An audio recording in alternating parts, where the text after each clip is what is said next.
তো স্টুডেন্ট, আমরা আগের ক্লাসে হাইড্রোকার্বনের মধ্যে আমরা যেটা অ্যালকেন নিয়ে মানে অ্যালকেনের যে ধর্ম নিয়ে আলোচনা করছিলাম, তো অ্যালকেনের জারণ সম্পর্কে পড়েছি। আজকে আমরা অ্যালকেনের প্রতিস্থাপন বিক্রিয়া সম্পর্কে পড়ব। ঠিক আছে, প্রতিস্থাপন বিক্রিয়া অ্যালকেনের আমরা আগেই বলেছিলাম যে সম্পৃক্ত হাইড্রোকার্বনরা কিছু নির্দিষ্ট শর্তে প্রতিস্থাপন বিক্রিয়া বা যেটাকে আমরা বলি সাবস্টিটিউশন রিয়াকশন শো করে, তাই তো? মানে সম্পৃক্ত হাইড্রোকার্বনের একটা বৈশিষ্ট্যপূর্ণ বিক্রিয়া হলো আমাদের এই প্রতিস্থাপন বিক্রিয়া, যেটাকে আমরা সাবস্টিটিউশন রিয়াকশন বলি। ঠিক আছে, এবং দেখো এদের মধ্যে সব থেকে যে গুরুত্বপূর্ণ বিক্রিয়া হলো সেটা হচ্ছে হ্যালোজিনেশন। ঠিক আছে, হ্যালোজিনেশন।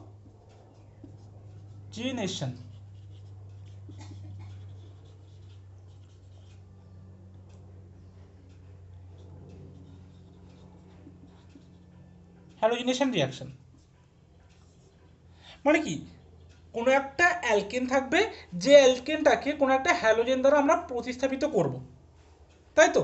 সেটা কি বলছে? হ্যালোজিনেশন। সাপোজ ধরো আছে আমাদের কাছে RCH2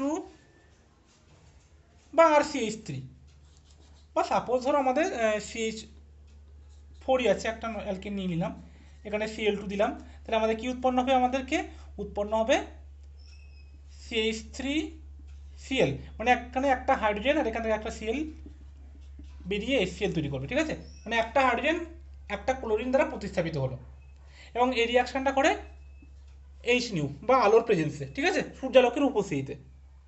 এছাড়াও আমরা কিন্তু দেখবো যে আলো, তাপ বা অন্য ঘটকের উপস্থিতিতেও কিন্তু অ্যালকিন আর হ্যালোজেনের মধ্যে রিয়াকশন হয়। ঠিক আছে, এবং অ্যালকিনে যতগুলো হাইড্রোজেন থাকে, অ্যালকিনের যে বিভিন্ন হাইড্রোজেন থাকে, সেই বিভিন্ন হাইড্রোজেনগুলো হ্যালোজেন দ্বারা প্রতিস্থাপিত হয়ে হ্যালো অ্যালকেন বা হাইড্রোজেন হ্যালাইড উৎপন্ন করে। ঠিক আছে, এবার এখানে অনেক গল্প আছে, যদি আমাদের ক্লোরিনটা এক্সেস পরিমাণ থাকে, এটা যদি কম থাকে, তাহলে সেই ক্লোরিন এক্সেস পরিমাণ থাকলে আরও ক্লোরিন যাবে, গিয়ে আবার একটা হাইড্রোজেন বার করবে, আরও ক্লোরিন যদি প্রেজেন্ট থাকে, মানে যতক্ষণ হাইড্রোজেন থাকবে, ক্লোরিনটা যদি অতিরিক্ত পরিমাণ থাকে, তাহলে প্রত্যেকটা হাইড্রোজেনটাকে একটা করে ক্লোরিন দ্বারা রিপ্লেস হবে। ঠিক আছে, আর যদি আমাদের ক্লোরিন কম পরিমাণে থাকে, অ্যালকেনটা বেশি পরিমাণে থাকে, তাহলে রিয়াকশনটা এখানে গিয়ে কিন্তু স্টপ হয়ে যাবে। বোঝা গেল? তাহলে আমরা যদি কোনো একটা রুম টেম্পারেচারে বা সাধারণ উষ্ণতায় যদি আমরা বিক্ষিপ্ত সূর্যালোকের উপস্থিতিতে মিথেনের সঙ্গে ক্লোরিনের বিক্রিয়া ঘটাই, তাহলে কিন্তু এটা মেইনলি উৎপন্ন হয়।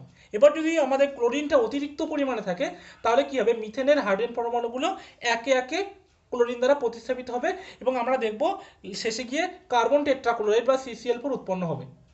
ঠিক আছে, কেমন হবে দেখা হচ্ছে, আমি দেখি নাও। CH3Cl উৎপন্ন হলো, তো হচ্ছে আমাদের এটা অতিরিক্ত পরিমাণে আছে, অতিরিক্ত পরিমাণ। ঠিক আছে, ঠিক যেমন আমরা দহনের ক্ষেত্রে দেখেছিলাম অক্সিজেন অতিরিক্ত পরিমাণে ছিল। এখানে যদি ক্লোরিন অতিরিক্ত পরিমাণে থাকে, তাহলে প্রথমে তো CH3Cl আর HCl উৎপন্ন হলো। এবার যদি আমাদের আরও বেশি পরিমাণে Cl থাকে প্রেজেন্স, তাহলে কি হবে? এই CH3Cl থেকে কিন্তু একটা হাইড্রোজেন ক্লোরিন দ্বারা রিপ্লেস হবে, আর একটা ক্লোরিন এখানে কিন্তু চলে যাবে, CH2Cl2। যদি আবার আরও ক্লোরিন থাকে, তাহলে আবার একটা এখান থেকে হাইড্রোজেন রিপ্লেস করবে Cl দ্বারা, তাহলে হবে CH Cl3, যেটাকে আমরা ক্লোরোফর্ম বলি। এখানে যদি আরও ক্লোরিন প্রেজেন্ট থাকে, তাহলে আবার কোনো HCl বেরিয়ে আমাদের তৈরি হবে CCl4 বা কার্বন টেট্রা ক্লোরাইড। বুঝা যাচ্ছে? এবার রিয়াকশনটা কিভাবে ঘটে সেগুলো আমাদের দেখতে হবে। ঠিক আছে, রিয়াকশনের বিক্রিয়ার ক্রিয়া কৌশলটা কেমন, বোঝা গেল? এতগুলো স্টেপ কখন হবে? যখন আমাদের Cl2টা অতিরিক্ত পরিমাণে থাকবে, আর যদি আমাদের CH4 মানে অ্যালকেনটা অতিরিক্ত পরিমাণ থাকে, তাহলে কি হবে? রিয়াকশনটা এখানে স্টপ হয়ে যাবে। বোঝা গেল? তাহলে এটা আমি মুছে দিলাম। এবার দেখো যে আমাদের বিক্রিয়া কৌশল বা বিক্রিয়ার যে ক্রিয়া কৌশল সেটা কিভাবে ঘটে। তাহলে প্রথমে মিথেনের সাথে অতিরিক্ত ক্লোরিনের বিক্রিয়ায় কার্বেন্সে এইচ নিউ বা লেখা থাকতে পারে বিক্ষিপ্ত সূর্যালোক। ঠিক আছে, সূর্যালোকের উপস্থিতিতে প্রথমে কি উৎপন্ন হবে? Methyl chloride. এখানে আবার যদি এক্সেস পরিমাণ ক্লোরিন থাকে, তাহলে মিথাইল ক্লোরাইড থেকে আবার একটা হাইড্রোজেন রিপ্লেস হবে, তাহলে আমাদের তৈরি হবে মিথিলিন ক্লোরাইড, তারপরে ক্লোরোফর্ম, তারপরে কার্বন টেট্রা ক্লোরাইড, এভাবে কিন্তু চলতে থাকবে। ঠিক আছে, তাহলে দেখো যদি আমরা CH4টা ধরো বেশি পরিমাণ নিলাম, ক্লোরিনটা ধরো আছে Cl2, এখানে লেখা থাকতে পারে এইচ নিউ, লেখা থাকতে পারে বিক্ষিপ্ত সূর্যালোক। ঠিক আছে, লেখা থাকতে পারে, তাহলে কি উৎপন্ন হবে? আমাদের CH3 সিএল, একটা হাইড্রোজেন চলে গেল এবং এখানে একটা ক্লোরিন গিয়ে HCl উৎপন্ন হলো। তাহলে আমরা পার্টিকুলারলি জাস্ট এই ওয়ান স্টেপ মানে ফার্স্ট স্টেপের জন্য কীভাবে রিয়াকশানটা হয় তার ক্রিয়া কৌশল দেখব। ঠিক আছে, বিক্রিয়ার ক্রিয়া কৌশল।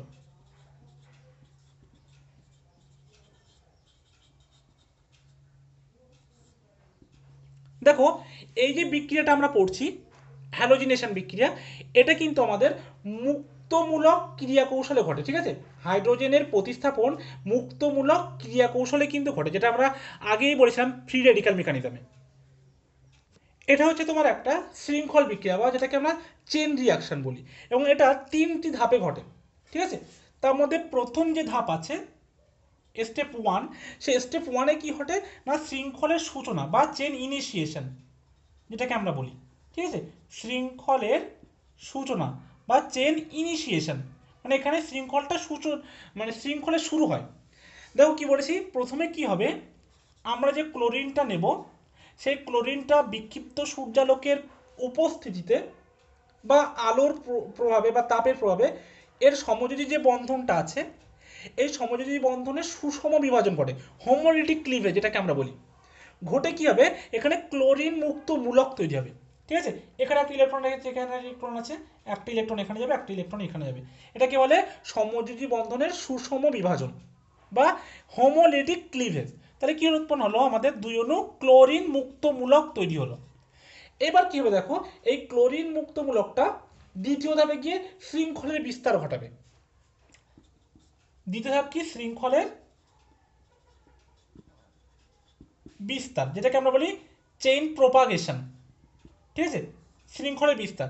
এই ক্লোরিন পরমাণু গিয়ে মানে মুক্তমূলক গিয়ে কি করবে, যে CH4 বা যে আমরা অ্যালকেনটা নেব ক্লোরিন মূলক, আর এখানে CH4 আছে, ধরো H H H H।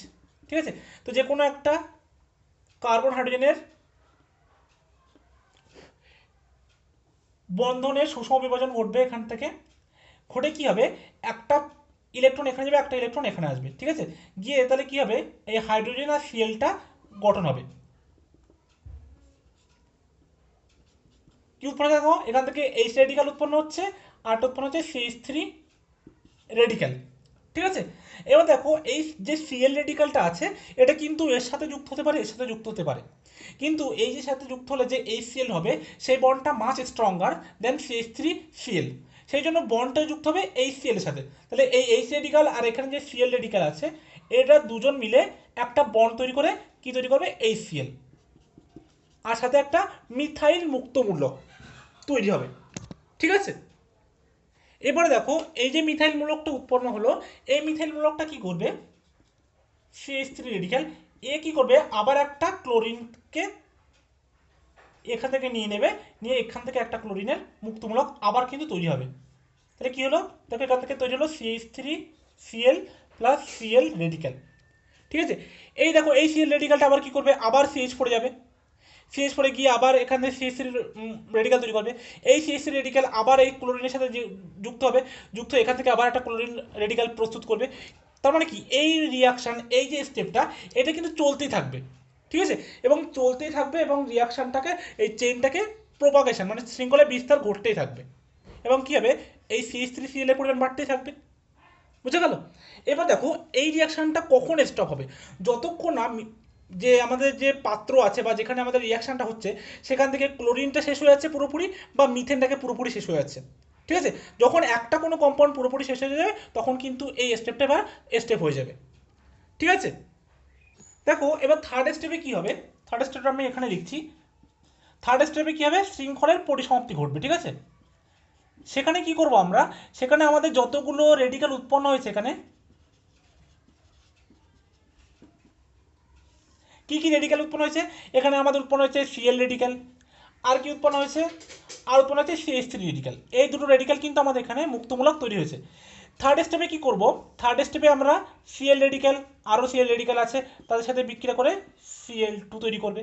CH3 radical আর একটা CH3 রেডিক্যালের সাথে যুক্ত হয়ে C2H6 ইথেন তৈরি করবে।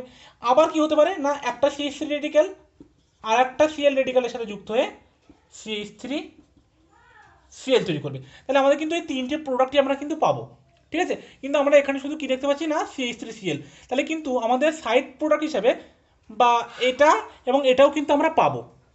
তাহলে আমরা কি দেখলাম না, মিথেনের সাথে ক্লোরিনের বিক্রিয়ায় মিথাইল কোয়েট উৎপন্ন হচ্ছে বা ক্লোরোমিথেন, তার সাথে সাথে কিন্তু অল্প পরিমাণে C2H6 এবং ক্লোরিনও কিন্তু উৎপন্ন হচ্ছে, ঠিক আছে। এগুলোর পরিমাণ কম, কিন্তু এগুলোও কিন্তু সাইড উৎপন্ন হবে, ঠিক আছে। এবার দেখো একটা আমরা রিয়াকশনের প্রথম যে স্টেপ বলেছিলাম, ফার্স্ট স্টেপ, সেখানে কি হচ্ছে, H2 বা সূর্যালোক, মানে কি এখান থেকে আমাদের কি হিট দিতে হচ্ছে, মানে কি এটা কিন্তু আমাদের তাপগ্রাহী।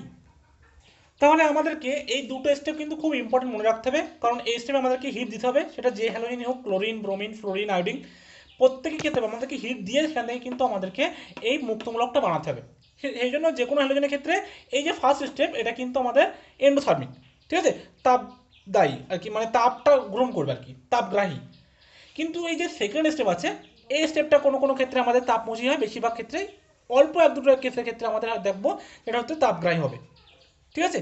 এবং এটা কী জন্য লাগবে, সেটা হচ্ছে মেন কারণ যে আমরা যদি হ্যালোজেনগুলো নিই, সেই হ্যালোজেনগুলোর ক্ষেত্রে হাইলি রিয়াক্টিভ, মানে হ্যালোজেনের রিয়াকশানটা কে বেশি দেখাবে, ঠিক আছে, সেটা আমরা দেখব।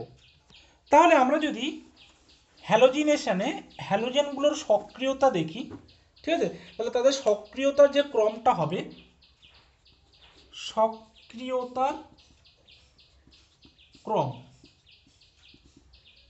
এটা হচ্ছে fluorine greater than chlorine, greater than bromine, greater than iodine, ঠিক আছে। Fluorine greater than chlorine, greater than bromine, greater than iodine. তবে আমি যে রিয়াকশনের ক্রিয়া কৌশলটা দেখালাম, ক্লোরিন আর ব্রোমিনের ক্ষেত্রে মোটামুটি সেম, ঠিক আছে। জাস্ট ফ্লোরিন আর আয়োডিনের ক্ষেত্রে আমরা একটু দেখব।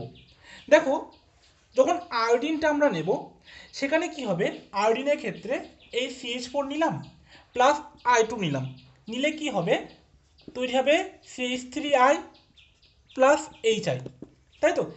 এখান থেকে একটা হাইড্রোজেন এখানে ছিল, আর একটা হাইড্রোজেন রিপ্লেস হয়ে HI হচ্ছিল।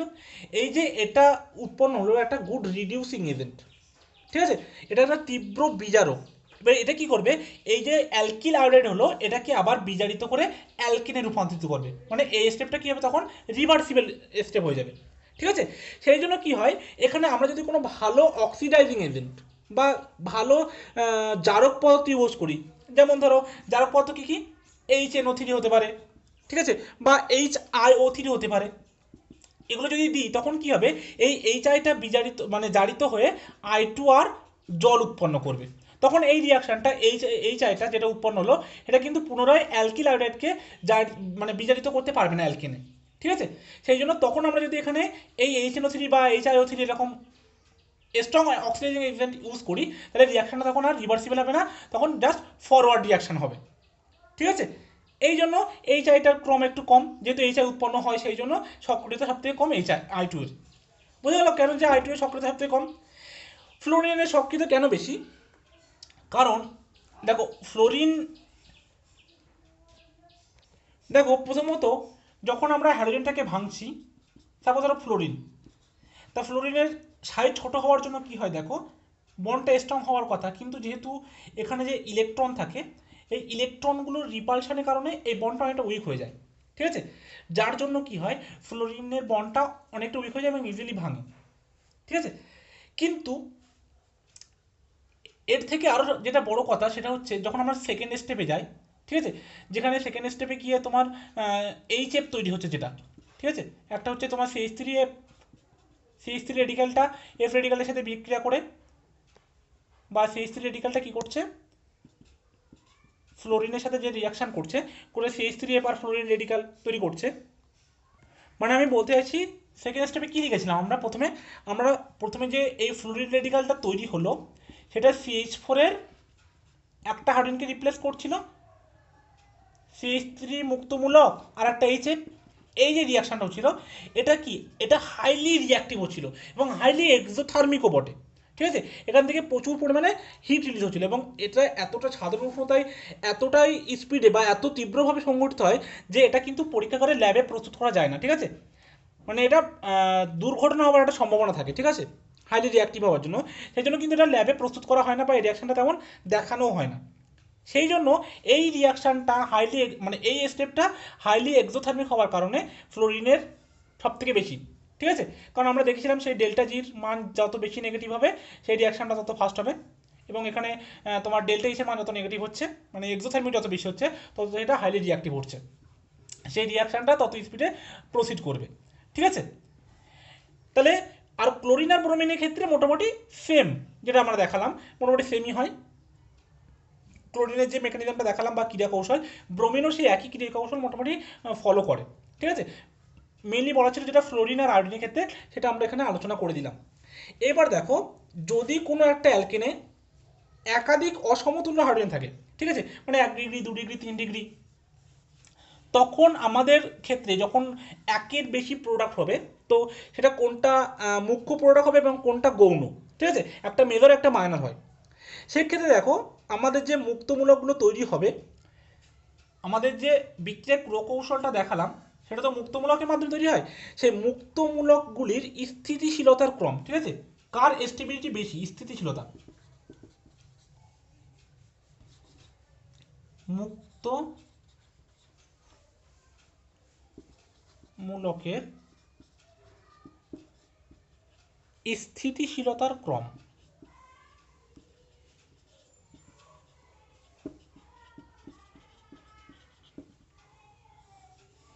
দেখো 3 degree greater than 2 degree greater than 1 degree, ঠিক আছে, এটা হচ্ছে মুক্তমূলকগুলোর স্থিতিশীলতার ক্রম। তাহলে যখন হাইড্রোজেনগুলো প্রতিস্থাপিত হবে হ্যালোজেনেশন বিক্রিয়ায়, তাহলে সেই ক্ষেত্রে কোন হাইড্রোজেনটা সক্রিয়তা বেশি হবে, ঠিক আছে। হ্যালোজেনেশন বিক্রিয়ায় যে বিভিন্ন হাইড্রোজেনগুলো থাকবে, সেই হাইড্রোজেনগুলোর সক্রিয়তা কোনগুলো বেশি হবে। যদি আমরা দেখি হাইড্রোজেনের সক্রিয়তার ক্রম দেখি, তাহলে সেটা কেমন হবে, সেটা হবে 3 degree hydrogen greater than 2 degree hydrogen greater than 1 degree hydrogen, ঠিক আছে। এটা কিন্তু খুব তোমরা ভালো বুঝতে পারছো না, আমি একটা এক্সাম্পল দিই, তাহলে তোমাদের জিনিসটা খুব ভালো পরিষ্কার হয়ে যাবে, ঠিক আছে। তবে তোমরা এটা লিখে দাও। দেখো, যখন CH4 তখন তো সবে 1 ডিগ্রি, কিন্তু যখন আমরা প্রোপেন নেব, CH3 CH2 CH3, এখানে দেখো দু রকমের হাইড্রোজেন আছে, এ দুটো কি 1 ডিগ্রি হাইড্রোজেন। দেখতে হবে যে কার্বনটার সাথে ডিরেক্টলি বন্ডেড কার্বন কটা, একটা, তাহলে একটা 1 ডিগ্রি হাইড্রোজেন, এটার সাথে ডিরেক্টলি একটা কার্বন, তাহলে 1 ডিগ্রি, কিন্তু এই কার্বনটার সাথে ডিরেক্টলি দুটো কার্বন, তাহলে এইখানে যে হাইড্রোজেনটা থাকবে এটা 2 ডিগ্রি হাইড্রোজেন। এবার এখানে আমরা কি দিচ্ছিলাম, এখানে আমরা দিচ্ছিলাম ক্লোরিন, ঠিক আছে, আর HNO। তাহলে যে মুক্তমূলক তৈরি হবে, সাপোজ আমরা এই দুটো যেহেতু সেম, তাহলে যে কোনো আমরা একটা হাইড্রোজেনকে রিপ্লেস করছি। সাপোজ ধরো এটা উৎপন্ন হলো CH3 CH2 CH2 ডট, মানে এখান থেকে কোন হাইড্রোজেন গেল, 1 ডিগ্রি হাইড্রোজেন রিপ্লেস হলো।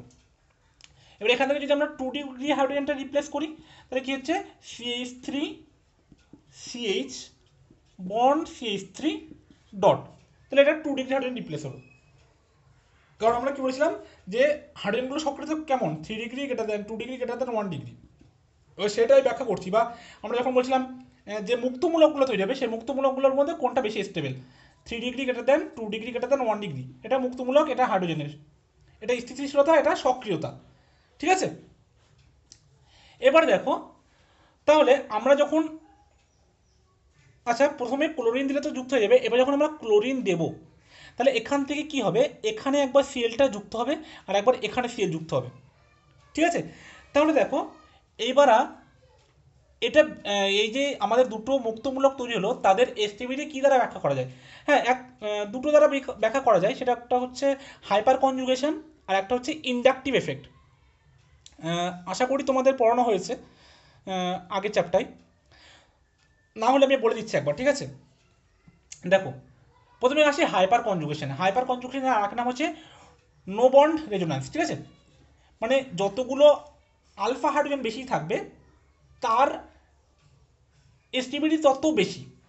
এখানে দেখো, এই একটা আলফা কার্বন, এখানে একটা আলফা কার্বন, তাহলে এখানে এই আলফা কার্বনের সাথে যে কটা হাইড্রোজেন থাকবে সেই কটা হচ্ছে আলফা হাইড্রোজেন, তাহলে এখানে মোট 6টা আলফা হাইড্রোজেন আছে। এক্ষেত্রে এটা হচ্ছে আলফা কার্বন, এখানে মোট দুটো আলফা হাইড্রোজেন আছে। তাহলে আমরা বলেছি কি না হাইপার কনজুগেশনের জন্য আলফা হাইড্রোজেন যার যত বেশি থাকবে সে তত বেশি স্টেবল, তাহলে দেখাচ্ছে এটা বেশি স্টেবল। এবার দ্বিতীয় আসছি আমরা ইন্ডাকটিভ এফেক্ট দ্বারা। ইন্ডাকটিভ এফেক্ট দেখো ডিটেলস এখানে বলতে পারবো না, কারণ ডিটেলস আলোচনা হবে আমাদের আগের চ্যাপ্টার যেটা জৈব যৌগের রসায়ন আছে, যেটা সেখানে তোমরা পেয়ে যাবে। তবে এখানে যতটুকু দরকার ততটুকু বলে দিচ্ছি যে CH3 group inductive effect show করে, এবং ইন্ডাকটিভ যে এফেক্ট আছে সেটা ডিপেন্ড করে যে মেন যে গ্রুপটা আছে ফাংশনাল গ্রুপ বা যাই বলো, সেখান থেকে কত দূরে, যত দূরে যাবে তার এফেক্ট তত কমবে। ঠিক আছে, মানে ইন্ডাকটিভ এফেক্ট অ্যাকচুয়ালি কী মানে শো করে না ইলেকট্রনের সরণ। ঠিক আছে, ইলেকট্রনের সরণ দেয়। এই যে CH3 এরা প্লাস আই শো করে, প্লাস আই মানে কি এরা ইলেকট্রনটাকে নিজেদের থেকে দূরে সরিয়ে দেয়। ঠিক আছে, আর মাইনাস আই মানে ইলেকট্রনটাকে নিজের দিকে টানবে, এরকম গ্রুপ। এবং আমি বলেছি কি এটা যত দূরে যাবে, এটা দেখাচ্ছে আলফা কার্বন, তারপরে বিটা, তারপরে গামা, তত কী হবে এর এফেক্টটা তত কমবে। ঠিক আছে, মানে ইলেকট্রন পুশ করার ক্ষমতা পাওয়ার তত কমবে। এবার এখানে যেহেতু ইলেকট্রনের ঘাটতি আছে, একটা ইলেকট্রন মানে কি এখানে নিশ্চয়ই একটা ইলেকট্রনের ঘাটতি আছে, তাই তো? তাহলে এখানে যত ইলেকট্রনের সরাবে তত কী হবে, এখানে ইলেকট্রনের ঘাটতি পূরণ হবে এবং তত স্টেবিলিটি হবে। বুঝে গেল? এই জন্য তো এটা রিয়াক্টিভ আছে। এবার এখানে দেখো, এখানে যেহেতু একটা কার্বন আছে এবং CH3 গ্রুপটা দেখো এখানে আছে, তাহলে এখান থেকে যেহেতু এটা আলফা, এটা বিটা পজিশনে, তাহলে এখান থেকে বলেছে কি এটা আলফা ছিল, এটা বিটা, তাহলে দূরত্ব কী হলো বাড়লো, তার ফলে এর স্টেবিলিটি এর থেকে অনেকটা কমে যাবে। এটা আলফা, এটা বিটা, এটা ডাইরেক্ট আলফা পজিশনে, তাহলে দূরত্ব এর কম আছে, এর মিথাইল গ্রুপের দূরত্ব বেশি, এর মিথাইলের দূরত্বটা কম, যার জন্য এর প্লাস আয়ের এফেক্ট যে সেটা খুব বেশি কিন্তু এর কম, যার জন্য এর স্টেবিলিটিটা কম। তাহলে আমরা কি দেখলাম যে দুটো জিনিস দিয়ে মুক্তমূলকের স্টেবিলিটি ব্যাখ্যা করতে পারছি, একটা হাইপার কনজুগেশন, একটা ইন্ডাকটিভ এফেক্ট। বোঝা যাচ্ছে? এবার দেখো তাহলে আমাদের যে তৈরি হচ্ছিল যখন আমরা ক্লোরিন দিচ্ছিলাম, তাহলে এখানে একটা Cl পরমাণু যুক্ত হয়ে যাচ্ছিল, CH2Cl আর একটা ACl, আর এখানেও কিন্তু একটা Cl যুক্ত হচ্ছিল আর একটা ACl বার হচ্ছিল। ঠিক আছে, তাহলে আমাদের মেজর প্রোডাক্ট কোনটা হবে, সেটা কিন্তু এটা হবে মেজর প্রোডাক্ট। স্টেবিলিটি যেহেতু বেশি এটা মুখ্য, আর এটা হবে গৌণ মাইনর প্রোডাক্ট। ঠিক আছে, এটা গৌণ, এটা মুখ্য। দেখো বোঝা গেল কিনা? তাহলে দেখো এই যে মুখ্যটা এটা ওই 55% মতো উৎপন্ন হয়, আর যেটা গৌণ সেটা 45% উৎপন্ন হয়। ঠিক আছে, তারও কারণ আছে, যে অনেক ডিটেলস যাবো না আমি। ঠিক আছে, অনেকগুলো কারণ আছে, তবে এটা শুধু মনে রাখবে যেখানে এসটিবিটি বেশি পাবে, ঠিক আছে, রেডিক্যালটা সেটা বেশি উৎপন্ন হবে, যেটা কম এসটিবিটি হবে সেটা কম উৎপন্ন হবে। তাহলে তোমরা একটা জিনিস লক্ষ্য রাখবে যে এটা কিন্তু আমরা একটা নিয়ন্ত্রিত পরিমাণ নেব, কম পরিমাণে নেব, নাহলে কিন্তু বিক্রিয়াটা কী হবে আরও কিন্তু ফার্দার এগিয়ে যাবে। তাহলে কি বললাম যে এটা নিয়ন্ত্রিত পরিমাণ নেব, নাহলে কী হবে রিয়াকশানটা ফার্দার আরও যাবে। সেই জন্য যদি আমাদের বিক্রিয়াটা এই পর্যন্ত যেতে হয়, তার জন্য আমরা কিন্তু এটা নিয়ন্ত্রিত পরিমাণ নিতে হবে। ঠিক আছে, তাহলে ওখানে গিয়ে কিন্তু শেষ হয়ে যাবে। এবার আরেকটা জিনিস দেখো যেটা বলবো, ক্লোরিনের ক্ষেত্রে তো এটা উৎপন্ন হলো, এবার আরও তো হ্যালোজেন আছে। দেখো হ্যালোজেনগুলোর মধ্যে তোমাদের জাস্ট সিলেবাসে মেনলি ক্লোরিনেশনটাই আছে। ঠিক আছে, ব্রোমিনেশনটাও অল্প আছে, আয়োডিনেশন বা ফ্লোরিনেশন তেমনটা নেই। ঠিক আছে, এবার দেখো একটা কথা বলি, ফ্লোরিনের ক্ষেত্রে কিন্তু আবার এরকমভাবে ঘটে না যে যেটা হাইলি স্টেবল 2 ডিগ্রি 3 ডিগ্রি, মানে ফ্লোরিনের ক্ষেত্রে 3 degree greater than 2 degree greater 1 degree, এটা আবার খাটে না। ঠিক আছে, আচ্ছা তার আগে একটা কথা বলে দিই, তোমাদের জন্য কিন্তু এইটুকু যথেষ্ট ক্লোরিনেশন পর্যন্ত। ঠিক আছে, এটা আমি এক্সট্রা একটু বলছি তোমাদের জানার জন্য, এটুকু কিন্তু তোমাদের বোর্ডের জন্য অতটা ইম্পর্টেন্ট নয়। দেখো ফ্লোরিনটা কি হয়, ফ্লোরিনটা হয় হাইলি রিয়াক্টিভ, হাইলি রিয়াক্টিভ যে জন্য বললাম তো, এটা তোমার এতটা রিয়াক্টিভ হওয়ার কারণে কি হয়, এটা কিন্তু নিয়ন্ত্রণ করা সম্ভব হয় না, বা আমাদের কি ল্যাবে কিন্তু করা যায় না রিয়াকশানটা। ঠিক আছে, এবার এ কী করে, সেই জন্য এটার অত টাইম নেয় না যে আমাদেরকে কোনটা স্টেবল কোনটা আনস্টেবল। ও দেখবে যেখানে ভিড় কম আছে, ঠিক আছে, ক্রাউডিং যেখানে কম, সেখানে গিয়ে ও অ্যাটাক করবে। ঠিক আছে, দেখো এখানে যে ক্লোরিনটা আছে এটা 2 ডিগ্রি হলেও এখানে কিন্তু ক্রাউডিং অনেক বেশি। এই যে 3টে হাইড্রোজেন আছে এরকমভাবে যদি আমরা দেখিয়ে দিই, একটা হাইড্রোজেন এখানে একটা হাইড্রোজেন এখানে একটা হাইড্রোজেন, বা এই 3টে হাইড্রোজেনকে আমরা যদি এরকম ভেঙে লিখি, এখানে একটা এখানে একটা এখানে একটা, তাহলে কি হবে ক্রাউডিং হিসাবে। তো ও এখানে যে ক্লোরিনটা হাইড্রোজেন ছিল CH2, এই CH2 একটা হাইড্রোজেনকে রিপ্লেস করবে না, ও ডাইরেক্ট কী করবে সাইডে যে কার্বন আছে যেখানে ক্রাউডিং নেই যে কোনো একটা হাইড্রোজেনকে ও রিপ্লেস করবে। ঠিক আছে, তো এখানে একটু মানে ক্লোরিনটা একটু অন্যরকম দেখায়, এটা একটু বলার ছিল। ঠিক আছে, হাইলি রিয়াক্টিভ হওয়ার কারণে। ঠিক আছে। কিন্তু ব্রোমিন আর আয়োডিন এগুলো কিন্তু হাইলি সিলেক্টিভ, মানে এরা কিন্তু অবশ্যই ফলো করবে 3 degree greater 2 degree greater 1 degree, bromine আর আয়োডিনটা, ঠিক আছে। কিন্তু ফ্লোরিনটা শো করবে না, এটা হাইলি রিঅ্যাক্টিভ, ঠিক আছে, অতি সক্রিয়তা ধরুন, এটা কিন্তু এই 3 ডিগ্রি 2 ডিগ্রি 1 ডিগ্রি এটাকে ফলো করে না। যেখানে দেখবে যে ক্রাউডিং কম সেখানে গিয়ে কিন্তু সেই হাইড্রোজেনটাকেও রিপ্লেস করে, বোঝা যাচ্ছে। আর ক্লোরিনটা কি করে, ক্লোরিনটা হচ্ছে এদের দুজনের মাঝে এ অবশ্যই ফলো করে এটা, কিন্তু কখনো কখনো কিন্তু ফলো নাও করে, ঠিক আছে। এবং সেটা তোমাদের জানার দরকার নেই যে কতটা পরিমাণে মাইনর মেজর হবে, সেটা যদি তোমরা জানতে চাও তো সেটা আমি পরে বলে দেবো, একটা টেবিল আছে, চার্ট আছে, ঠিক আছে, যে কীভাবে কোনটা মাইনর কোনটা মেজর হয়। তবে এইটুকু তোমাদের সিলেবাস আছে, এইটুকুই বলে দিলাম। আর ফ্লোরিনেশনটা কী করে, ফ্লোরিনের ক্ষেত্রে বলবে, যদি নেই যদিও তোমাদেরকে, আর এটা আসেও না তেমন বোর্ডের ক্ষেত্রে, তবু বলে দিলাম এটা যেখানে ক্রাউডিয়াম কম থাকে সেই আয়োডিনটাকে কিন্তু ও রিপ্লেস করে, ঠিক আছে। আর ব্রোমিন আর আয়োডিন কী করে না, 3 ডিগ্রিটাকে রিপ্লেস করবে, ঠিক আছে, যদি 3 ডিগ্রি পাই, নাহলে 2 ডিগ্রি, নাহলে 1 ডিগ্রি। ঠিক আছে, তাহলে আজকে আমাদের এই পর্যন্ত সমাপ্ত করছি। এখানে আমাদের অ্যালকিনের যে হ্যালোজিনেশন রিয়াকশন ছিল সে মোটামুটি কমপ্লিট হয়ে গেল। তাহলে নেক্সট দিন আমরা আরও যে নাইট্রেশন, সালফোনেশন, ঠিক আছে, বা ডিহাইড্রোজিনেশন, অ্যারোমেটেশন যেগুলো আছে সেগুলো আমরা করব।